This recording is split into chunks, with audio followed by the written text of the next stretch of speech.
أعوذ بالله من الشيطان الرجيم. بسم الله الرحمن الرحيم. محمد رسول الله والذين معه أشداء على الكفار رحماء بينهم تراهم ركعا سجدا يبتغون فضلا من الله ورضوانا سيماهم في وجوههم من أثر السجود ذلك مثلهم في التوراة ومثلهم في الإنجيل كزرع أخرج شطأه فآزره فاستغلظ فاستوى على سوقه يعجب الزراع ليغيظ بهم الكفار وعد الله الذين آمنوا وعملوا الصالحات منهم مغفرة وأجرا عظيما.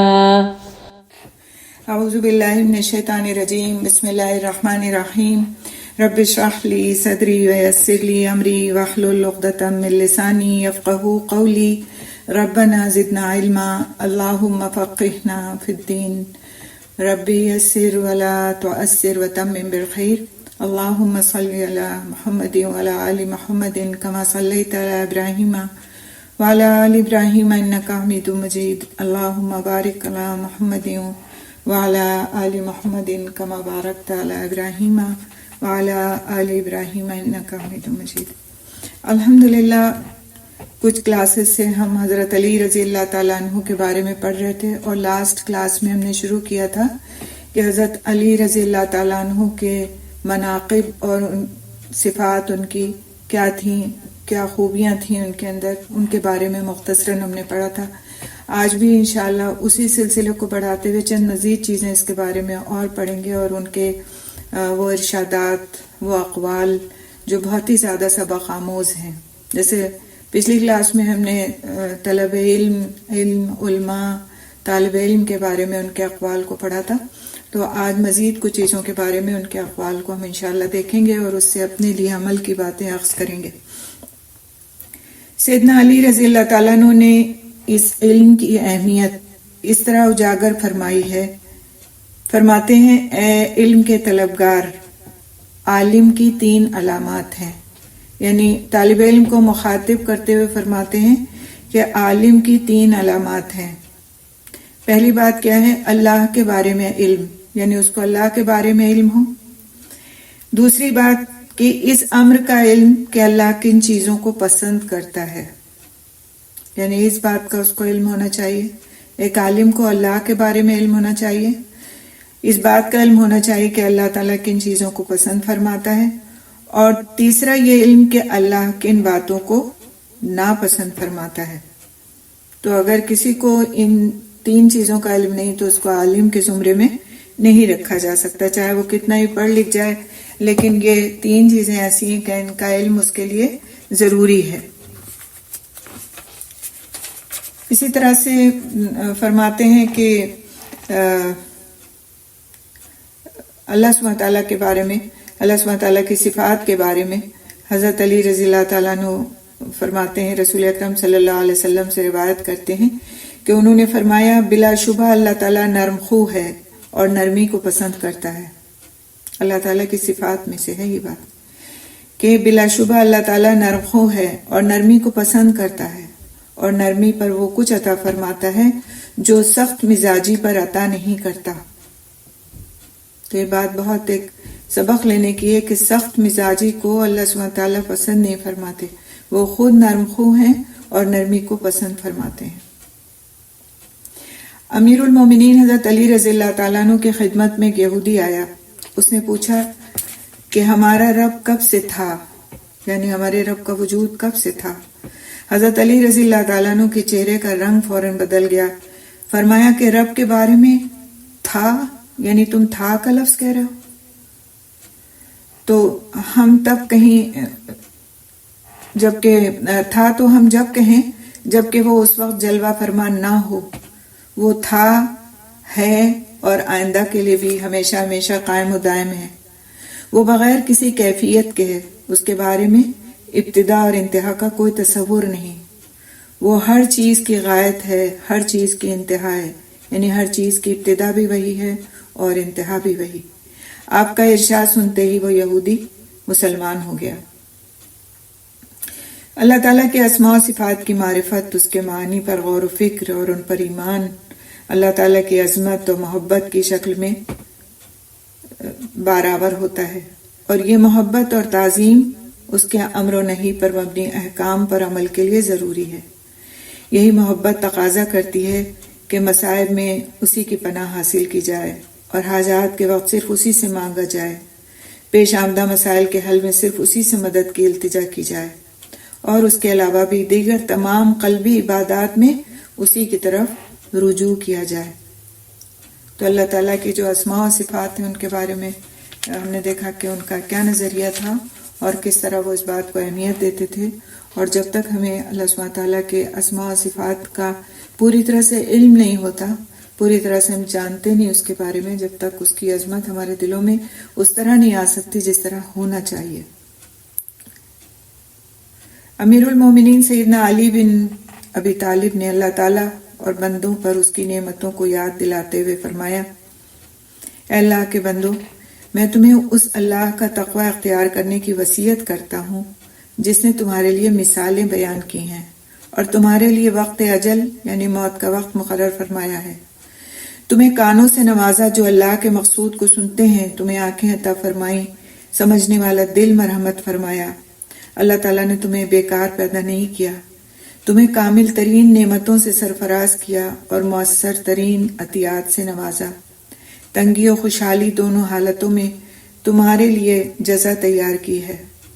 اللہ کے بندوں، اس کا تقوی اختیار کرو، طلب میں سنجیدگی اختیار کرو، اس وقت سے پہلے عمل کرنے میں جلدی کرو جب خواہشات ختم اور لذتیں معدوم ہو جائیں گی، یعنی بالکل ختم ہو جائیں گی، یعنی موت کا وقت آ جائے گا۔ امیر المومنین علی بن ابی طالب رضی اللہ تعالیٰ عنہ لوگوں کو نعمتوں پر شکر کے ذریعے سے اللہ کا قرب حاصل کرنے کی ترغیب دیتے تھے۔ نعمتوں کے نشے میں ڈوب کر غفلت اختیار کرنے اور ان پر تکیہ کر کے بیٹھ رہنے سے منع فرماتے تھے۔ وہ فرماتے تھے کہ نعمتوں پر شکر کرنے کے نتیجے میں اللہ کے پاس سے مزید خیر و بھلائی ملے گی، اس لیے اسی کی طرف رخ کر لو، اللہ ہی کے ہو جاؤ۔ امیر المومنین سیدنا علی رضی اللہ تعالیٰ عنہ فرماتے تھے، اگر دل اور طبیعت خیر کی طرف راغب ہو تو اللہ کا شکر ادا کرو۔ کس بات پہ شکر ادا کرو؟ اگر دل اور طبیعت خیر کی طرف راغب ہو تو اللہ کا شکر ادا کرو۔ اللہ نے مسلمانوں سے اچھے انجام کا وعدہ کیا ہے، اور جو شکر کرے اسے مزید عطا کرنے کی یقین دہانی کرائی ہے۔ امیر المومنین لوگوں کو اپنی ذات پر غور و فکر کرنے کی دعوت دیتے تھے۔ آپ فرماتے تھے، جس نے خود کو پہچان لیا گویا اس نے اپنے رب کو پہچان لیا۔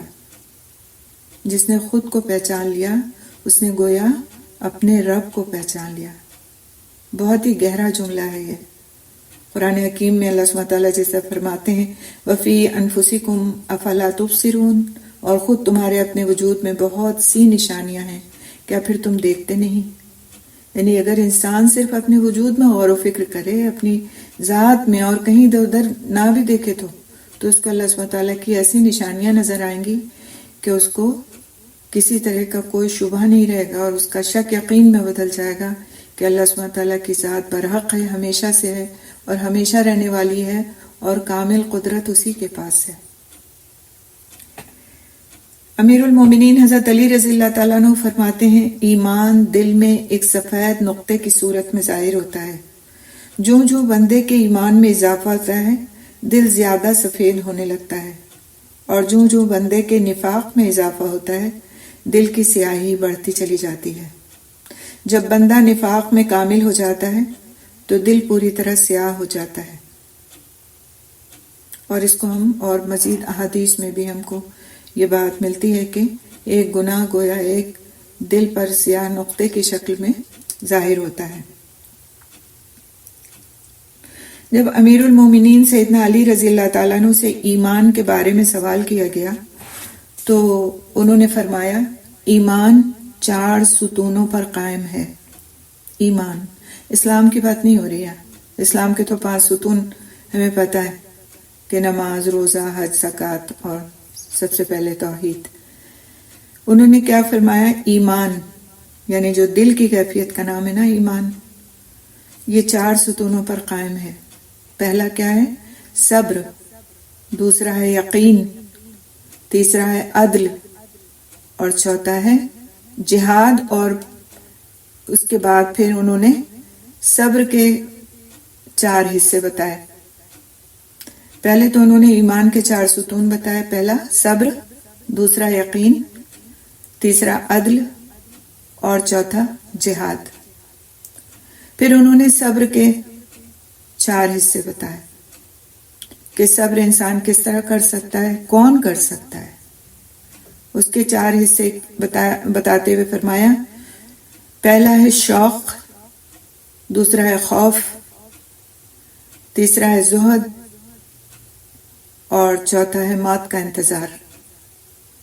جس شخص کے اندر یہ 4 صفات ہوں گی اس کے لیے صبر آسان ہے۔ اس کو شوق بھی ہو، نیکیوں کا شوق، اپنے آپ کو اللہ سے قریب کرنے کا شوق، اور اسی طرح اللہ کا خوف بھی اس کے اندر ہو، اور اسی طرح پھر زہد ہو۔ زہد کا مطلب کیا ہے کہ اپنے آپ کو گناہوں سے بچانے کا ایک اس کے اندر جذبہ ہو، دنیا کی سے بے رغبتی ہو اس کے اندر، اور پھر موت کا انتظار۔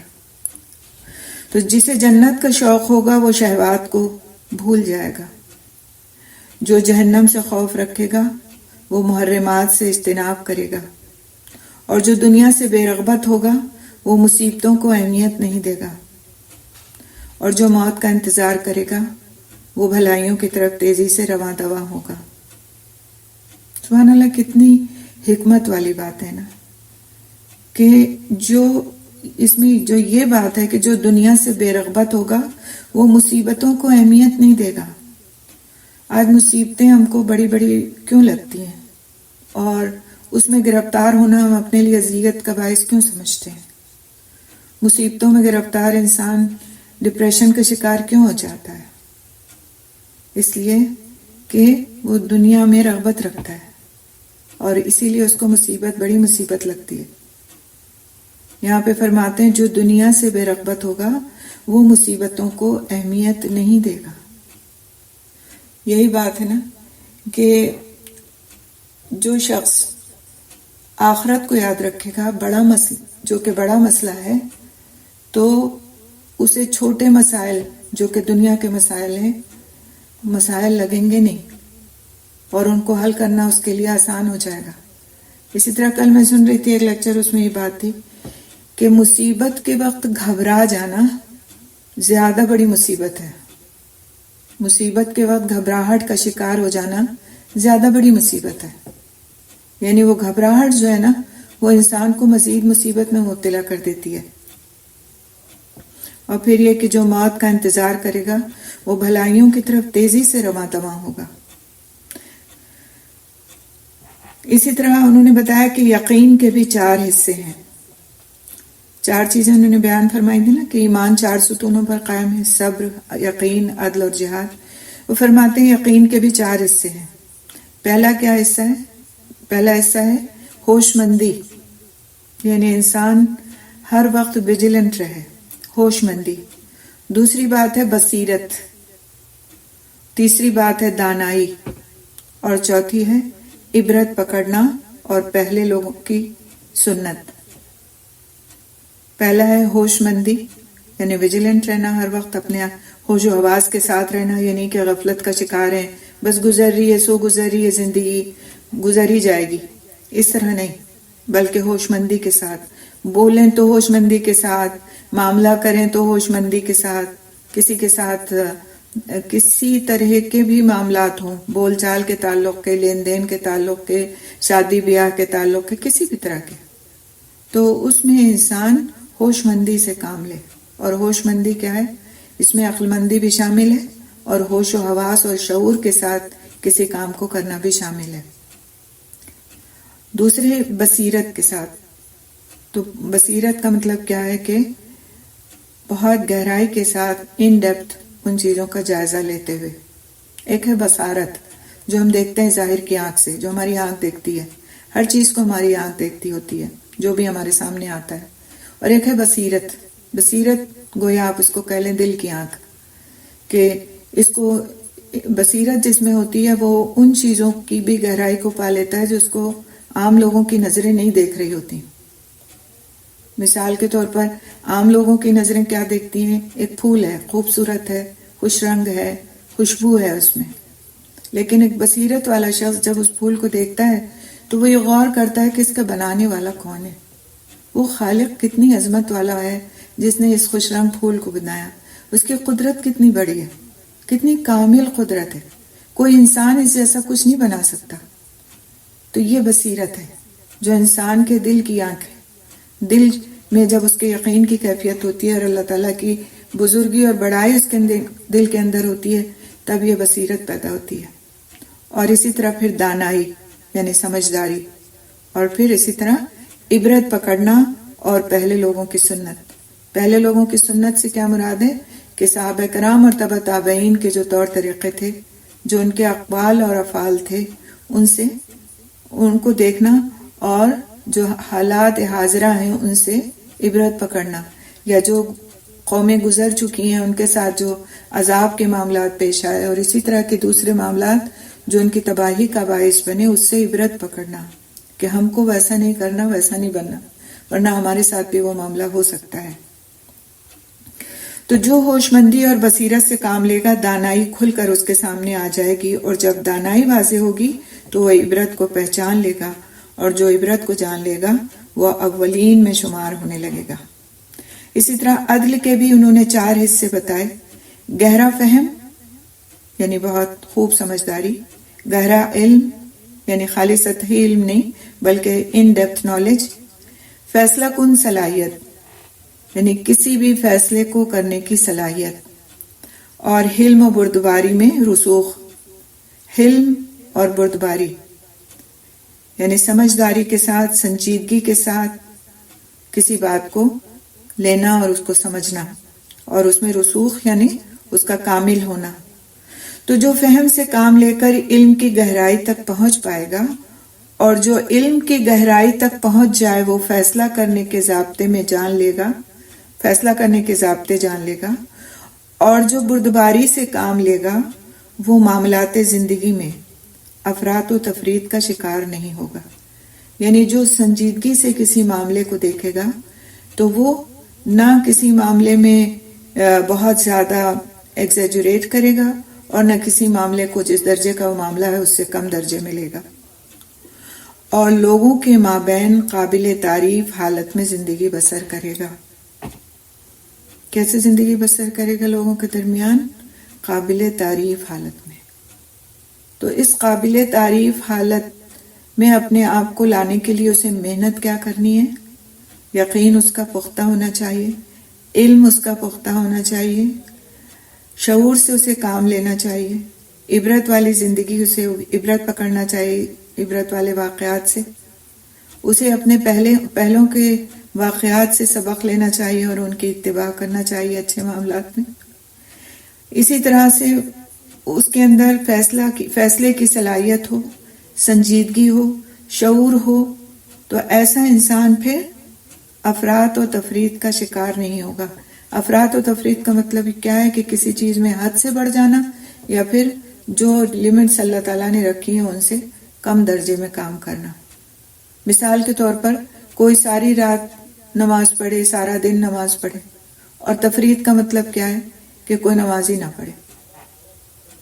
ٹھیک ہے، تو کسی بھی چیز میں بہت زیادہ حد سے بڑھ جانا یا پھر اس چیز کو بالکل چھوڑ بیٹھنا، ان دونوں چیزوں کا وہ شکار نہیں ہوگا، اور لوگوں کے مابین وہی شخص قابل تعریف حالت میں زندگی بسر کرے گا جو ان چیزوں کو اہمیت دے گا۔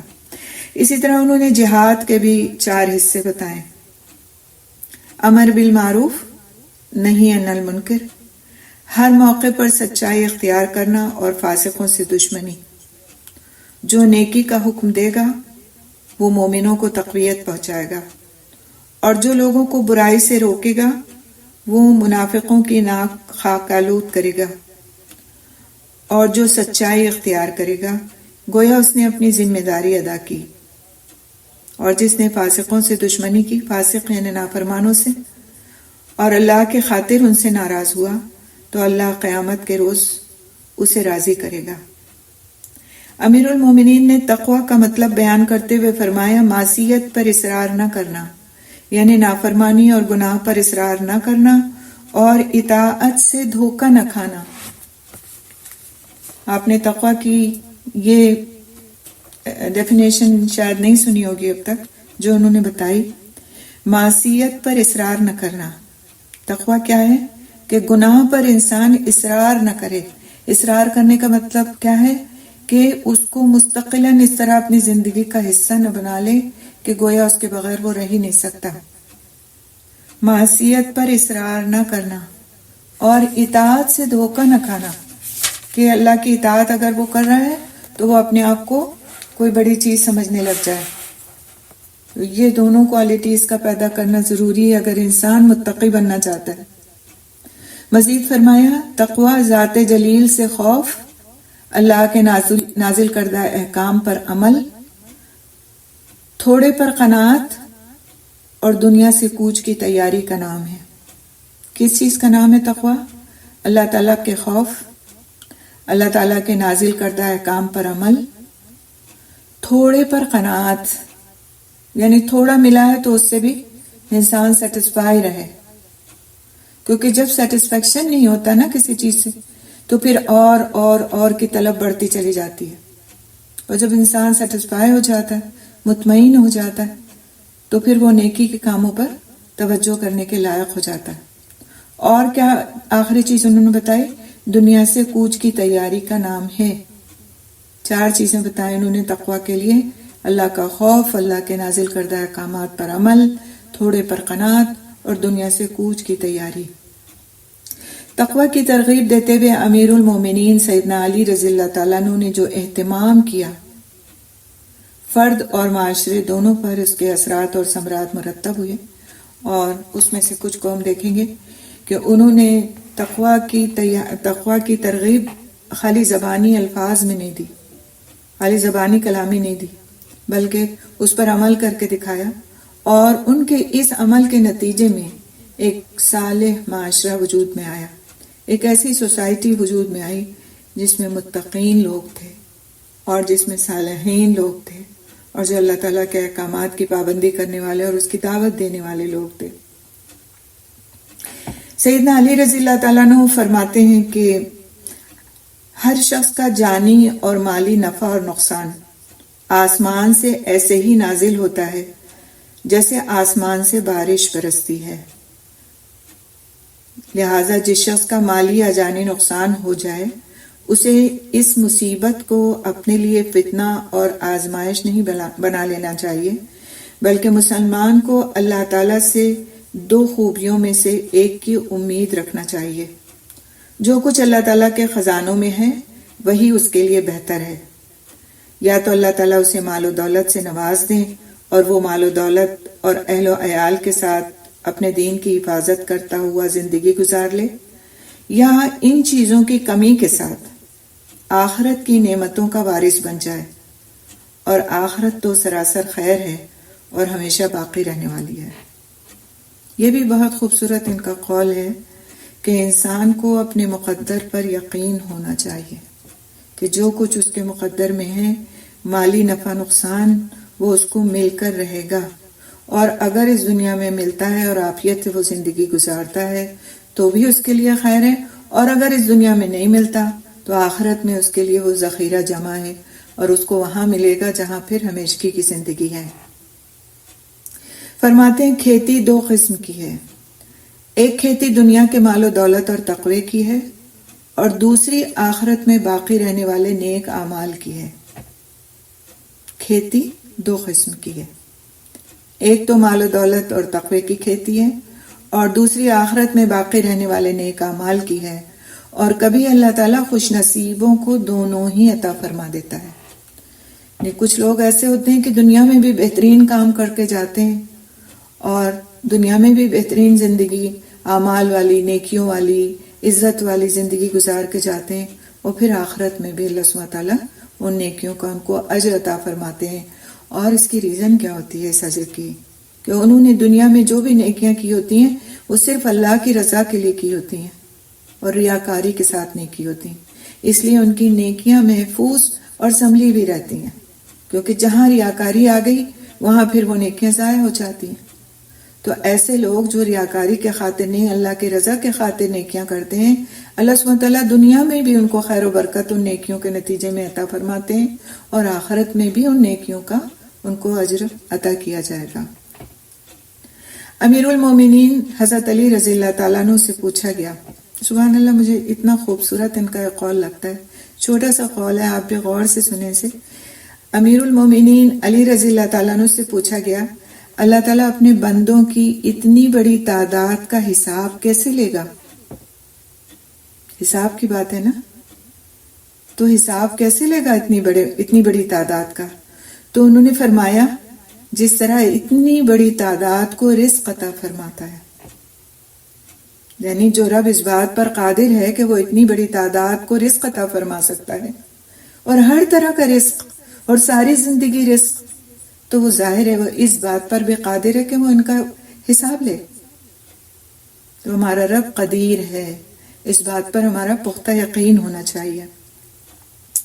انشاءاللہ تعالیٰ اب ہم ایک خطبہ دیکھیں گے حضرت علی رضی اللہ تعالیٰ عنہ کا، جس میں مزید کچھ علم و حکمت پر اور دانائی پر مبنی باتیں ہیں۔ امیر المومنین علی رضی اللہ تعالیٰ عنہ اپنی رعایا کی تعلیم و تربیت اور رہنمائی کا بہت زیادہ اہتمام فرماتے تھے۔ وقتاً فوقتاً انہیں ہدایات دیتے یا پھر جمعے کے خطبے میں انہیں نصیحتیں فرماتے۔ جمعے کے روز امت کی رہنمائی کے لیے خصوصی خطبات دیے جاتے۔ تاریخی کتابوں میں امیر المومنین کے متعدد خطبات محفوظ ہیں، ان خطبات میں سے ایک نادر اور شاندار خطبہ انشاءاللہ تعالیٰ بھی ہم پڑھیں گے۔ امیر المومنین نے فرمایا، لوگوں، دنیا جا رہی ہے اور اس نے کوچ کا اعلان کر دیا ہے، اور آخرت آ رہی ہے اور ٹیلوں سے جھانک رہی ہے۔ آج گھڑ دوڑ کی تیاری کا دن ہے اور کل مقابلے کا۔ خبردار، آج تم پر امید دن گزار رہے ہو جن کے پیچھے تمہاری اجل یعنی موت لگی ہے، لہذا جس نے اپنی اجل سے پہلے عمل میں کوتاہی کی تو وہ ناکام و نامراد ہو گیا۔ خبردار، اللہ کی جنت اور انعامات کے شوق میں اسی طرح عمل کرو جس طرح اس کی جہنم کے ڈر سے کرتے ہو۔ بلا شبہ میں نے جنت جیسی نعمت نہیں دیکھی کہ جسے طلب کرنے والے سو رہے ہوں، اور میں نے جہنم جیسی خوفناک جگہ نہیں دیکھی جسے نجات چاہنے والے سو گئے ہوں۔ یعنی سونے والے لوگوں کو یہ نہیں کہا جا سکتا کہ پھر وہ جنت اور جہنم کے خواہش مند بھی ہیں۔ ایک مفکر کا کہنا، ان کا قول ہے کہ اگر قبر میں آرام دہ بستر چاہیے، قبر کی راحت چاہیے، تو پھر دنیا میں آرام دہ بستر کو چھوڑنا ہوگا۔ دنیا میں آرام دہ بستر کو چھوڑنا ہوگا اگر وہاں نرم بچھونا چاہیے۔ سب کو ڈر لگتا ہے نا قبر سے، کیسی سرزمین ہوگی، کچھ بھی نہیں ہوگا، کس طرح ہر طرف مٹی ہوگی، کس طرح دبا ہوا ہوگا انسان، کس طرح فرشتے آئیں گے اس کو اٹھا کے بٹھائیں گے، کوئی بھی نہیں ہوگا جو ان سوالات کے جوابات میں اس کی کوئی مدد کر سکے، کوئی بھی تو نہیں ہوگا سوائے انسان کے اپنے اعمال کے۔ اور اعمال اس وقت بہت ہی خوبصورت شکلوں میں انسان کے سامنے موجود ہوں گے۔ جس نے قرآن پڑھا ہوگا وہ قرآن ایک خوبصورت نوجوان کی شکل میں وہاں موجود ہوگا۔ جو اس نے رات میں سورہ تبارک الذی اور سورہ سجدہ پڑھی ہوگی وہ وہاں اس کے لیے اس کی گواہی دینے کے لیے موجود ہوں گی۔ اسی طرح سے اور اس کے دوسرے اعمال، کوئی سرہانے، کوئی پہتیانے، کوئی داہنے، کوئی بائیں، ہر طرف سے اس کے اعمال اس کو اعمال گھیرے ہوئے ہوں گے، اور وہ بہترین طریقے سے اطمینان کے ساتھ فرشتوں کے سوالوں کا جواب دے گا، اور پھر جنت کی کھڑکیوں میں سے ایک کھڑکی اس کے قبر میں اللہ کے حکم سے کھول دی جائے گی، اور اس کے لیے آرام دہ بستر تیار کیا جائے گا، اور اس سے کہا جائے گا ایسے سو جا جیسے نئی دلہن سوتی ہے، یعنی اتنے آرام و آسائش کا اس کے لیے بندوبست کیا جائے گا۔ سبحان اللہ۔ تو اس بچھونے کے لیے آج کے اپنے اس نرم گرم بچھونوں کو ہمیں چھوڑنا ہوگا، تب اس بچھونے کی تیاری ہو سکتی ہے، ادروائز تو پھر یہاں بھی ہم سوتے ہی پڑے رہ گئے غفلت میں، تو وہاں پھر کیسے ہوگا سب کچھ؟ تو ان چیزوں میں بڑی ہمارے لیے سبق بھی ہے، بڑا سبق بھی ہے، اور ہمارے لیے ایک سیکھنے کی بات بھی ہے، عمل کی بات بھی ہے کہ اس کو ہمیں کس طرح اختیار کرنا ہے۔ کچھ جملے ایسے ہوتے ہیں نا جو آپ کو بالکل جھنجھوڑ دیتے ہیں، جو بالکل جو کہتے ہیں دل سے نکلے ہوئے جملے انسان کے دل میں پڑ جاتے ہیں، اور ان جملوں کو لکھ لیا کریں، اور لکھ کر کہیں ایسی جگہ لگایا کریں جہاں بار بار اس پر نظر پڑے، کیونکہ انسان بھولنے والا ہے نا، بھول جاتا ہے، کرتے کرتے کام بھول جاتا ہے، بات کرتے کرتے بات بھول جاتا ہے، اس کو دوسروں کو بتانا بھی یاد نہیں رہتا، جب موقع آتا ہے اس وقت سب کچھ بھول جاتا ہے۔ تو یہ چیزیں جو ہیں ان کو اگر لکھ کے لگا لیں کسی ایسی جگہ پر جہاں پر نظر پڑتی رہے تو بہت فائدہ دیتی ہیں۔ آگے فرماتے ہیں اسی خطبے میں، یقیناً جسے حق بات نفع نہ دے اسے باطل ضرور نقصان پہنچاتا ہے، جسے ہدایت راہ مستقیم پر نہ چلا سکی اسے گمراہی لے اڑتی ہے۔ خبردار تمہیں کوچ کا حکم دیا جا چکا ہے، زاد راہ کی رہنمائی کر دی گئی ہے، لوگوں آگاہ رہو، یہ دنیا فوری سامان ہے جس سے نیک و بد دونوں لطف اندوز ہو رہے ہیں، جبکہ آخرت اللہ کا سچا وعدہ ہے جس میں قادر مطلق بادشاہ فیصلے کرے گا۔ خبردار شیطان تمہیں فقر و فاقے کا وعدہ دیتا ہے اور بے حیائی کی دعوت دیتا ہے، اللہ تعالیٰ تم سے اپنی بخشش اور فضل کا وعدہ کرتا ہے، اللہ بہت وسعت والا خوب جاننے والا ہے۔ اے لوگو اپنی زندگی میں نیک اعمال کرو، تمہاری نسلوں کا تحفظ ہو جائے گا۔ سبحان اللہ، کتنی خوبصورت بات ہے۔ آج ہم کس چیز کے لیے زیادہ پریشان ہوتے ہیں کہ اللہ تعالیٰ نے ہمیں تو توفیق دی ہے، الحمدللہ ہم تو کچھ کر بھی پا رہے ہیں، یہ جو ہماری نسلیں ہیں ان کا کیا ہوگا، یہ کیسے باقی آئندہ دین پر قائم رہیں گی؟ کیا فرمایا؟ اے لوگو اپنی زندگی میں نیک اعمال کرو، تمہاری نسلوں کا تحفظ کیا جائے گا۔ کیسے تحفظ کیا جائے گا؟ خالی ان کی جان کا، ان کے مالوں کا، ان کے دین کا بھی، کیونکہ باپ کے لیے بات کہی جاتی ہے کہ سورہ کہف میں آپ پڑھتے ہوں گے، آج جمعہ پڑھا ہوگا، وَكَانَ أَبُوهُمَا صَالِحًا، یعنی وہ دونوں جو بچے تھے جن کی دیوار گر رہی تھی اور ان کی دیوار کو بنا دیا تھا حضرت خضر علیہ السلام نے، تو ان کے لیے کہا کہ ان دونوں کے جو والد تھے وہ نیک تھے، اس لیے اللہ تعالیٰ نے آج یہ نیکی ان کے آگے لائی کہ ان کے مال کی حفاظت فرما دی۔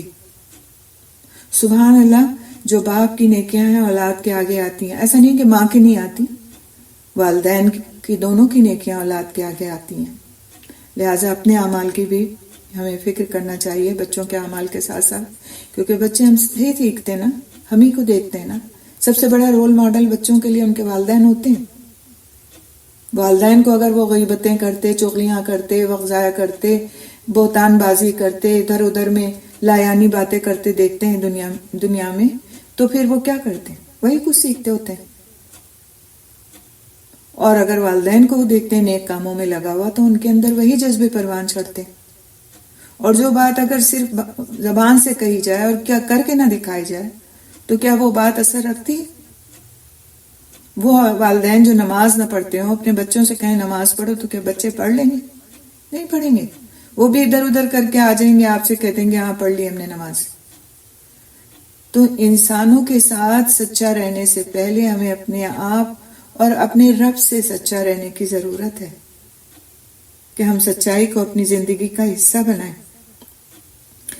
فرماتے ہیں لوگوں اپنی زندگی میں نیک اعمال کرو، تمہاری نسلوں کا تحفظ ہو جائے گا، بے شک اللہ تعالیٰ نے فرما برداروں کو جنت کا وعدہ دیا ہے اور نافرمانوں کو جہنم کی وعید سنائی ہے۔ وہ جہنم ایسی خوفناک جگہ ہے جہاں چیخ و پکار کبھی نہ تھمے گی، چیخ و پکار کبھی نہ تھمے گی۔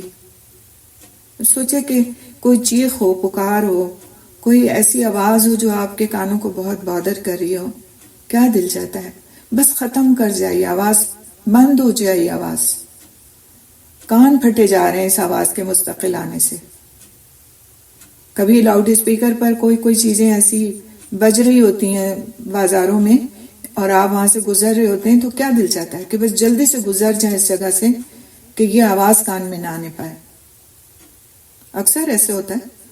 آپ اس کی مثال ایسے لے لیں کہ بعض وقت کوئی بچہ، چھوٹا بچہ ہے، رو رہا ہے، آپ کو صرف اس کا رونا سنائی دے رہا اور کچھ نہیں سنائی دے رہا، تو اس رونے کو کتنی دیر آپ برداشت کر سکتے ہیں؟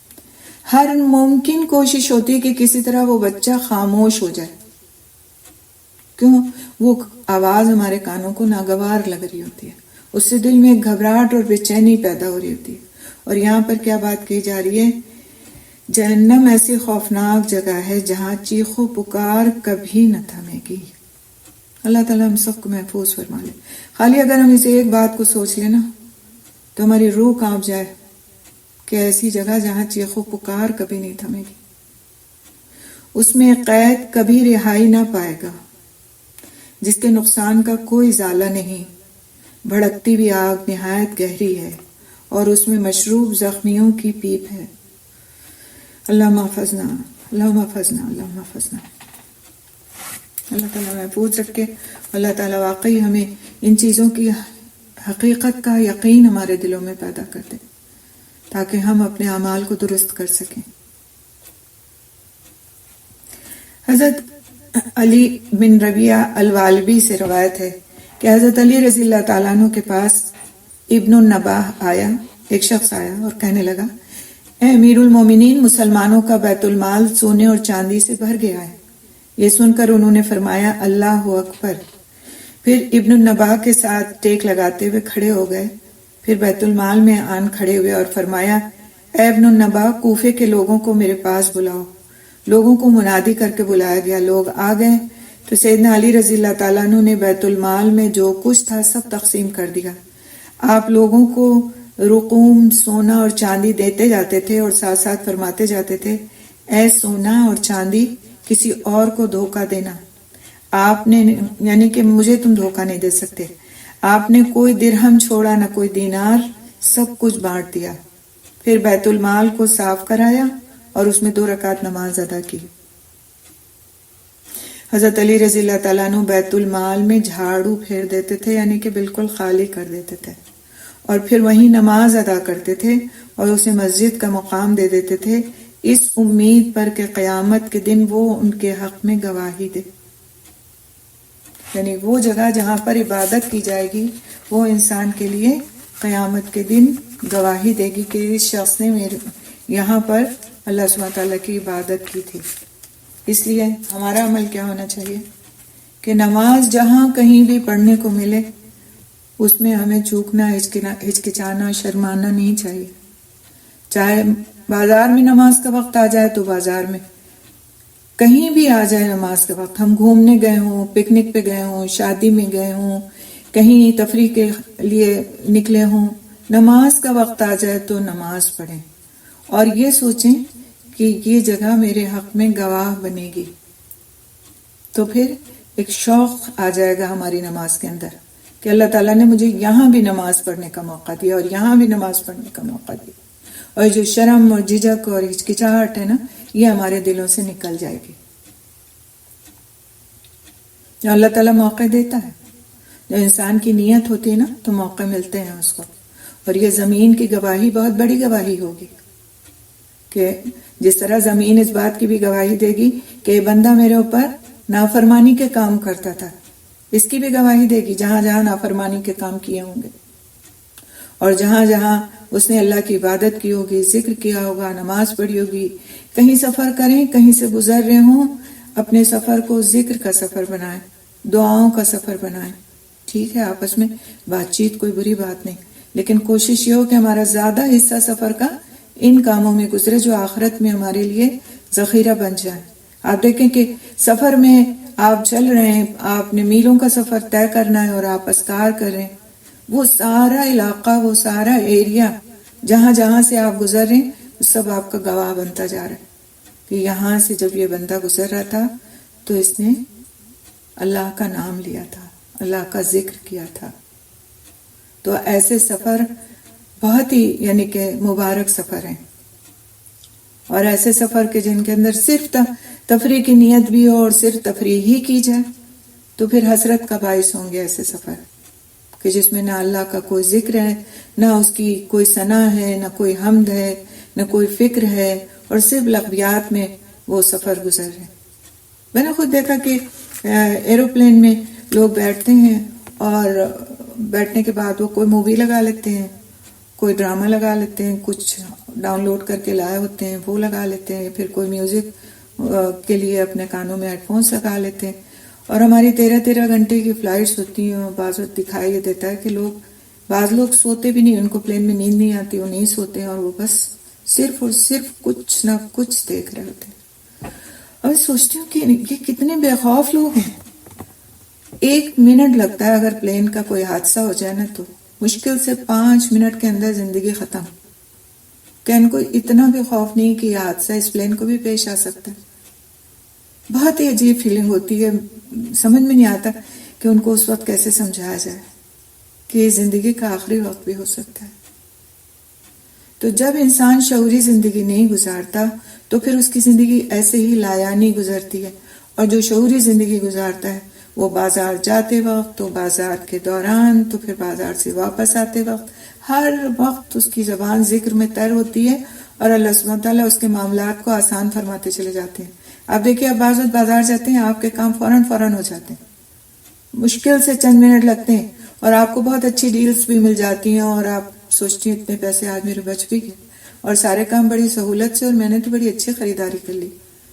اور بعض وقت کیا ہوتا ہے کہ آپ سارا ٹائم گھوم پھر کر کے واپس آ جاتے ہیں، اور آپ جو چیز خریدنے گئے تو آپ کو ملتی ہی نہیں. تو یہ کیا ہے؟ ایک طرف برکت ہے اور ایک طرف وقت کا ضیاع ہے جو انسان کی نیت کے مطابق ہے. اللہ تعالیٰ ہمیں ان اعمال کو اپنی زندگیوں میں داخل کرنے والا بنائے جس سے ہمیں برکتیں حاصل ہو سکیں. تھوڑا سا ہم دیکھیں گے حضرت علی رضی اللہ تعالیٰ عنہ کی عبودیت، صبر اور اخلاص کے بارے میں، ان کے اقوال کی روشنی میں. حضرت علی رضی اللہ تعالیٰ عنہ نے اپنی زندگی میں عبادت کا جامع مفہوم اپنایا. آپ رات کے قیام کی وجہ سے ممتاز ہو گئے اور ان اہل تہجد میں سے ہو گئے تھے جن کے بارے میں اللہ سبحانہ تعالیٰ قرآن حکیم میں فرماتے ہیں تتجافى جنوبهم عن المضاجع يدعون ربهم خوفا وطمعا ومما رزقناهم ينفقون. ان کی کروٹیں اپنے بستروں سے الگ رہتی ہیں، وہ اپنے رب کو خوف اور امید کے ساتھ پکارتے ہیں، اور جو کچھ ہم نے انہیں دے رکھا ہے وہ خرچ کرتے ہیں. زرارہ بن زمرہ الکنانی نے حضرت معاویہ رضی اللہ تعالیٰ عنہ کے سامنے حضرت علی رضی اللہ تعالیٰ عنہ کے اوصاف بیان کرتے ہوئے فرمایا، علی رضی اللہ تعالیٰ عنہ اس دنیا اور اس کی رنگینیوں سے بڑی وحشت محسوس کرتے تھے. حضرت علی رضی اللہ تعالیٰ عنہ کے چچا زاد بھائی تھے امیر معاویہ رضی اللہ تعالیٰ عنہ، اور گورنر بھی تھے. وہ ان کے سامنے کسی نے کہا جا کر کے کہ وہ علی رضی اللہ تعالیٰ عنہ اس دنیا اور اس کی رنگینیوں سے بڑی وحشت محسوس کرتے تھے، وہ رات کے اندھیرے سے بہت مانوس تھے. میں اللہ کو گواہ بنا کر کہتا ہوں، میں نے انہیں اس وقت دیکھا جب رات اتر کر اپنی چادر پھیلا چکی تھی اور ستارے غروب ہو چکے تھے. وہ محراب کے اندر، یعنی مسجد میں جو محراب بنی ہوتی نا، وہ محراب کے اندر اپنی داڑھی ہاتھ میں لیے ہوئے اضطرابی کیفیت میں اس طرح پہلو بدل رہے تھے جیسے سانپ کا ڈسا ہوا آدمی لوٹ پوٹ ہوتا ہے. وہ غم زدہ انسان کی طرح رو رہے تھے، گویا میں اس وقت بھی ان کی آواز سن رہا ہوں. وہ بار بار اے میرے رب کے الفاظ دہرا رہے تھے اور اللہ کے حضور گڑ گڑا رہے تھے.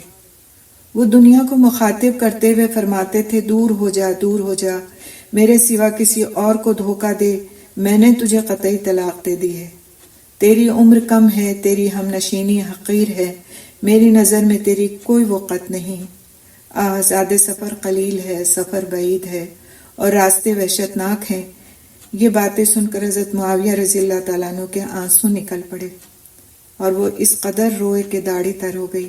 انہیں اپنے آنسوؤں پر قابو نہیں رہا اور وہ اپنی آستین سے آنسو پوچھ رہے تھے۔ وہاں پر بیٹھے ہوئے لوگ بھی اتنا روئے کہ ان کی ہچکی بن گئی۔ حضرت معاویہ رضی اللہ تعالیٰ عنہ نے فرمایا، یہ تھے ابو الحسن علی بن ابی طالب رضی اللہ تعالیٰ عنہ، یعنی یہ ان کی کیفیت تھی اور اس درجے میں وہ اللہ سبحانہ تعالیٰ کا خوف رکھنے والے تھے۔ حضرت علی رضی اللہ تعالیٰ عنہ شرک کے دشمن تھے۔ آپ نے شرک کی تمام اشکال و انواع کے خلاف جنگ کی، چاہے وہ شرک ربوبیت ہو یا شرک الوہیت ہو۔ وہ اپنی زندگی کی تمام حرکات اور سکنات سے صرف اللہ تعالیٰ کی رضا کے آرزو مند رہے۔ وہ چاہتے تھے کہ ان کا ہر عمل خالص اللہ کی رضا جوئی کے لیے ہو۔ وہ تمام لوگوں کو، خاص طور پر طالبان علم کو، ریاکاری سے دور رہنے کی تلقین فرماتے تھے۔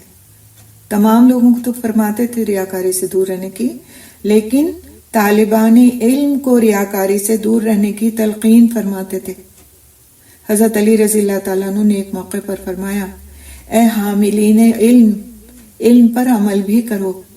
در حقیقت عالم وہی ہوتا ہے جو اپنے علم پر عمل کرے اور اس کے علم اور عمل میں پوری مطابقت ہو۔ ایک زمانہ آئے گا کہ لوگ علم حاصل کریں گے لیکن وہ ان کے گلے سے نیچے نہیں اترے گا، ان کا باطن ظاہر کے برعکس ہوگا، ان کے علم اور عمل میں تضاد ہوگا۔ یہ لوگ حلقے بنا کر بیٹھیں گے، ایک دوسرے پر فخر کا اظہار کریں گے، اور اگر ان کا ساتھی کبھی انہیں چھوڑ کر کسی دوسرے کی مجلس میں بیٹھ جائے تو وہ اس پر غضبناک ہو جائیں گے۔ یہ وہ لوگ ہیں جن کے اعمال اللہ تعالیٰ کی طرف بلند ہی نہیں ہو پائیں گے۔ کتنی ساری اس میں سیکھنے کی باتیں ہیں، کتنی ساری اس میں باتیں ہیں کہ وہ علماء جو حلقے بنا کر بیٹھیں گے کہ علم لوگوں کو سکھائیں، بظاہر وہ ایسا کر رہے ہوں گے لیکن ان کے علم و عمل میں تضاد ہوگا، اور ان کی خواہش کیا ہوگی کہ بس وہ ہوں اور ان کے طالب علم ہوں، یعنی کہ ان کا حلقہ بڑھتا چلا جائے، ان کی کلاس میں اضافہ ہوتا جائے، اور اس کے لیے وہ جو ممکن حربہ استعمال کر سکتے ہوں گے کریں گے۔ اور ان کی کیا خواہش ہوگی کہ ان کی کلاس میں آنے والا کسی دوسرے کی کلاس سے فائدہ نہ اٹھائے، بس وہ صرف ان کا اور ان کا ہو کر رہے۔ تو پھر یہ کیا ہوا؟ یہ تو اپنی شخصیت کو منوانے والی بات ہو گئی نا، کہ بس آپ ہمارے سوا کسی کی طرف نظر مت اٹھائیں۔ تو یہ انسان کا حق نہیں ہے کہ انسان کسی دوسرے انسان کو اس طرح باؤنڈ کرے، بلکہ اس کو دوسروں کو ہر خیر کی طرف لپکنے والا بنانا چاہیے۔ جس کسی کی خیر سے وہ خود فائدہ اٹھاتا ہے، اس کی خیر کی طرف دوسروں کو بھی راغب کرنے والا بنانا چاہیے۔ ایک استاد کا کام کیا ہوتا ہے کہ وہ اپنے طلباء کو صرف اپنے تک محدود نہ رکھے، بلکہ ان کو اس بات پر ابھارے کہ علم جہاں سے ملے انہیں، آتھینٹک نالج جہاں سے بھی ملے انہیں، وہ جا کر کے اس کو حاصل کریں اور اس سے فائدہ اٹھائیں۔ لیکن ایسے علماء کا کیا کام ہوگا کہ اگر ان کا ساتھی کبھی انہیں چھوڑ کر کسی دوسرے کی مجلس میں بیٹھ جائے تو وہ اس پر غضبناک ہو جائیں گے۔ یہ وہ لوگ ہیں جن کے اعمال اللہ تعالیٰ کی طرف بلند ہی نہیں ہو پائیں گے۔ بہت ڈرنے والی بات ہے کہ وہ اپنے عمل کو بہت کچھ سمجھ رہے ہیں، لیکن عمل ان کا کیا ہے کہ اس کے لیے بلندی ہے ہی نہیں، اس کے لیے اوپر جانا ہے ہی نہیں۔ امیر المومنین حضرت علی رضی اللہ تعالیٰ عنہ نے ایک خطرناک بیماری کا ذکر فرمایا، اور وہ یہ کہ بعض علماء اظہار فخر اور طلب شہرت کے لیے لوگوں کو تعلیم دیں گے۔ اگر ان کے شاگرد انہیں چھوڑ کر کسی اور کی شاگردی اختیار کر لیں گے تو وہ اس پر سخت ناراض ہوں گے۔ استاد کی نظر میں طالب علم کی مصلحت کی کوئی اہمیت نہیں ہوگی، بلکہ اس کی نظر میں اپنے مقام، اپنے مرتبے، اپنی شہرت کی اہمیت ہوگی۔ ہر چند وہ یہ بات زبان سے نہیں کہے گا، لیکن اس کی زبان حال اس کی باطنی حقیقت آشکارا کر دے گی۔ داعی اللہ کو اصل فکر اور احساس یہ ہونا چاہیے کہ لوگ حق کی پیروی کریں، چاہے وہ اس کی رائے کے موافق ہوں اور چاہے اس کی رائے کے مخالف ہوں۔ امیر المومنین حضرت علی رضی اللہ تعالیٰ عنہ کی زندگی کا یہی حال تھا۔ انہوں نے ایک موقع پر فرمایا، اے اہل عراق، تم جیسے پہلے فیصلے کرتے تھے ویسے ہی کرتے رہو، کیونکہ مجھے اناد پر مبنی اختلاف پسند نہیں۔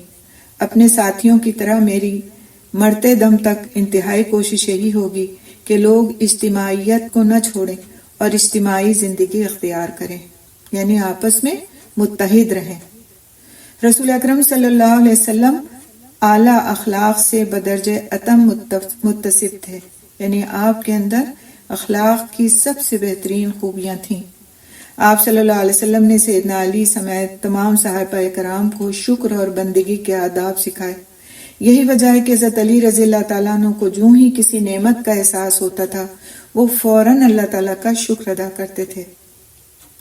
امیر المومنین حضرت علی رضی اللہ تعالیٰ عنہ سے روایت ہے کہ انہوں نے اہل ہمدان میں سے ایک آدمی سے فرمایا، نعمت شکر کے ساتھ متصل ہے، یعنی جڑی ہوئی ہے، اور شکر مزید نعمت کے ساتھ وابستہ ہے، اور یہ دونوں ایک دوسرے سے جڑے ہوئے ہیں۔ اس لیے اللہ کی طرف سے مزید عطا کا سلسلہ اس وقت تک ختم نہیں ہوتا جب تک بندے کی طرف سے ادائے شکر کا سلسلہ ختم نہ ہو۔ نعمتوں میں اضافہ چاہیے تو شکر میں اضافہ کرنا ہوگا، اور شکر میں اضافہ صرف الحمدللہ پڑھنے سے نہیں ہوتا، بلکہ دل سے شکر کا کلمہ نکلنے سے ہوتا ہے۔ وہ پڑھنا ایک اچھی بات ہے، ایک اچھا ذکر ہے، اور اس کے لیے بہت ساری نیکیوں اور درجات کی بلندی کا وعدہ ہے، سبحان اللہ و بحمدہ کی تسبیح کے لیے، لیکن اس کے ساتھ ساتھ دل سے شکر ادا کرنا بھی ضروری ہے، کیونکہ جو بات دل سے نکلتی ہے اس کی اہمیت اللہ کے نزدیک بہت زیادہ ہے۔ تو کتنی اہم بات یہ ہے کہ مزید عطا کا سلسلہ اس وقت تک ختم نہیں ہوتا جب تک بندے کی طرف سے ادائے شکر کا سلسلہ ختم نہ ہو۔ حضرت علی رضی اللہ تعالیٰ عنہ فرماتے تھے، نعمت پر شکر ادا کرنے کا ایک طریقہ یہ ہے کہ مد مقابل سے عفو و درگزر کا برتاؤ کیا جائے۔ انہوں نے فرمایا، جب تمہیں دشمن پر قدرت حاصل ہو تو بدلہ لینے کی طاقت پر اللہ تعالیٰ کا شکر ادا کرو اور دشمن سے درگزر کرو۔ سبحان اللہ، یہ کتنی خوبصورت بات ہے نا، کہ شکر کا ادا کرنے کا ایک طریقہ، ہم کیا سمجھتے ہیں شکر کے ادا کرنے کے طریقے کو، جس زبان سے ہم شکر ادا کر دیں یا ہم کوئی نیکی کا کام کریں، بالکل ٹھیک بات ہے کہ کوئی نیکی کا کام کرنا بھی شکر کا اظہار کرنا ہے، لیکن یہاں پہ ایک اور طریقہ یہ بتا رہے ہیں کہ جو آپ کے سامنے ہے اور اس نے آپ کو کوئی اذیت پہنچائی ہے اور آپ اس کے مقابلے میں اس بات کے اہل ہیں کہ آپ بدلہ لے سکتے ہیں اس سے، تو آپ کیا کر رہے ہیں؟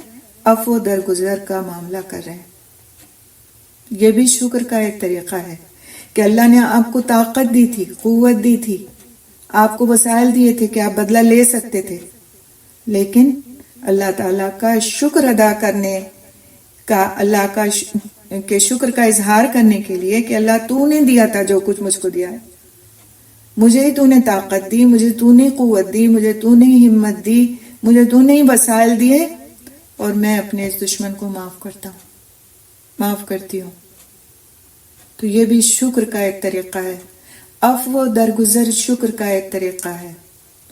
عفو کا مطلب کیا ہے؟ بخش دینا، معاف کر دینا، اور درگزر کا مطلب کیا ہے؟ کہ پھر بھول جانا کہ یہ کام کبھی غلطی کوئی ہوئی بھی تھی۔ پہلا کام تو ہم لوگ کر لیتے ہیں اکثر لوگ کہ معاف کر دیتے ہیں، کوئی کسی نے معافی مانگی، سوری کہا، ہم نے کہا کہ ٹھیک ہے چلیں، لیکن کوئی دوسرا موقع آتا ہے اور ہم جتا دیتے ہیں، فلاں وقت بھی آپ نے یہ فلاں کام کیا تھا، یاد ہے آپ کو؟ اس وقت تو میں نے آپ کو معاف کر دیا تھا، اب نہیں کروں گی۔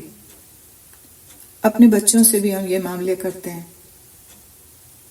تو اللہ سبحانہ تعالیٰ کو جو چیز پسند ہے وہ ہے عفو، اور ساتھ میں درگزر بھی۔ فاعفو واصفحوا، معاف کر دو اور درگزر کر دو۔ درگزر کا مطلب کیا ہے؟ بھول جاؤ کہ ہوا تھا کبھی وہ، پھر اس کا تذکرہ نہیں کرنا۔ تو یہ بھی کیا ہے؟ شکر کا ایک طریقہ ہے، اور شکر سے نعمتیں بڑھتی ہیں، جیسا کہ ہم بار بار یہ چیز قرآن کی تفسیر میں بھی پڑھتے ہیں. تو امیر المومنین حضرت علی رضی اللہ تعالیٰ عنہ بھی جو تھے وہ بڑی کثرت سے دعائیں بھی مانگا کرتے تھے، اور چونکہ حضور اکرم صلی اللہ علیہ وسلم سے وابستہ رہے تو آپ صلی اللہ علیہ وسلم نے بھی ان کو کئی دعائیں سکھائیں. انشاءاللہ تعالیٰ ایک دو دعائیں ہم دیکھیں گے. امیر المومنین علی بن ابی طالب رضی اللہ تعالیٰ عنہ رسول اکرم صلی اللہ علیہ وسلم سے روایت فرماتے ہیں کہ انہوں نے فرمایا، جب تم میں سے کسی کو چھینک آئے تو الحمدللہ کہے، جو اس کے پاس موجود ہو وہ یرحمک اللہ کہے، اور پھر وہ اسے ان الفاظ سے جواب دے، یہدیکم اللہ ویصلح بالکم، یہدیکم اللہ ویصلح بالکم، اللہ آپ کو ہدایت عطا فرمائے اور آپ کے معاملات درست فرمائے.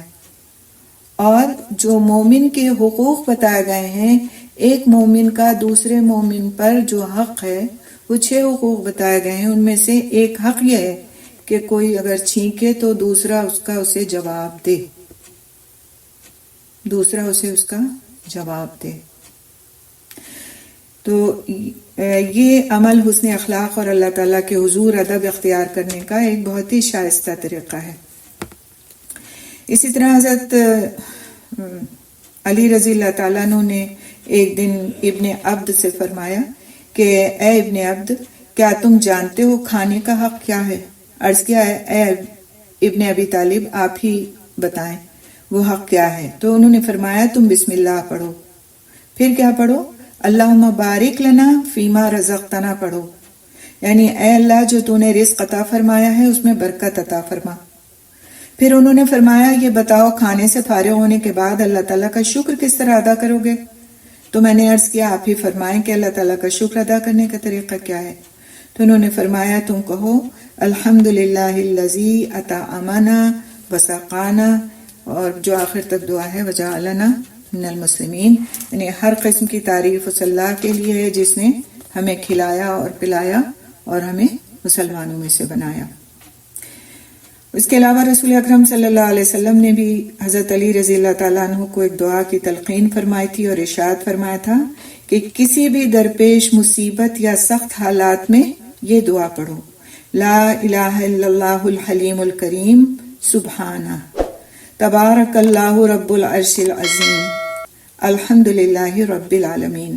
اللہ کے سوا کوئی معبود برحق نہیں، جو نہایت بردبار اور بہت زیادہ سخی ہے، وہ پاک ہے. اللہ عرش عظیم کا رب ہے، وہ بہت بابرکت ہے. سب تعریفیں اللہ ہی کے لیے ہیں جو سب جہانوں کا پالنے والا ہے. اسی طرح حضرت علی رضی اللہ تعالیٰ عنہ فرمایا کرتے تھے کہ اللہ سبحانہ تعالیٰ کو دعا کے یہ الفاظ بہت پسند ہیں، اللہ لا الہ الا انت، اللہم لا اعبد الا ایاک، اللہم لا اشرک بک شیئا، اللہم انی ظلمت نفسی فاغفر لی ذنوبی انہ لا یغفر الذنوب الا انت. اے اللہ تیرے سوا کوئی حقیقی معبود نہیں، اے اللہ میں تیرے سوا کسی کی بندگی نہیں کرتا، اے اللہ میں تیرے ساتھ کسی کو شریک نہیں سمجھتا، اے اللہ میں اپنے اوپر ظلم کر بیٹھا ہوں، یعنی گناہ کر بیٹھا ہوں، میرے گناہ بخش دے، تیرے سوا گناہوں کو کوئی نہیں بخشتا. تو سیدنا علی رضی اللہ تعالیٰ عنہ کی ہم نے چند صفات پڑھی اور چند دعائیں جو ان کی طرف سے اور ان کے معمولات میں تھیں ان کو بھی دیکھا. انشاءاللہ یہ دونوں دعائیں ہم آپ کو گروپ میں پوسٹ کر دیں گے. کوشش کیجئے ان کو یاد کر لیجئے، جب تک یاد نہیں ہوتی ان کو آپ دیکھ کر کے پڑھیں اور جو ان دعاؤں کی برکتیں ہیں اس سے فائدہ اٹھائیں. ہمیں اکثر یہ پریشانی ہوتی ہے کہ ہم مصیبت میں، سخت حالات میں کون سی دعا پڑھیں. تو یہ دعا جو رسول اکرم صلی اللہ علیہ وسلم نے بذات خود حضرت علی رضی اللہ تعالیٰ عنہ کو سکھائی تھی، ہمیں بھی یاد رکھ کر لینا چاہیے، اور ہمیں بھی ایسے وقتوں میں جب ہم نہ بھی پریشان ہوں برکت کے لیے بھی پڑھیں.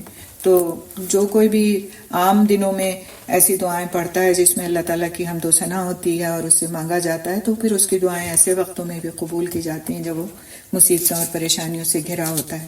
تو ضروری نہیں کہ مصیبت کا انتظار کریں کہ جب ہوگی تبھی پڑھیں گے، بلکہ اس کو اپنا معمول بنائیں اور دوسروں کو بھی سکھائیں، اس کو فارورڈ بھی کریں، دوسروں تک بھی پہنچائیں. انشاءاللہ تعالیٰ ہم آج ہی پوسٹ کر دیں گے آپ کو دعائیں.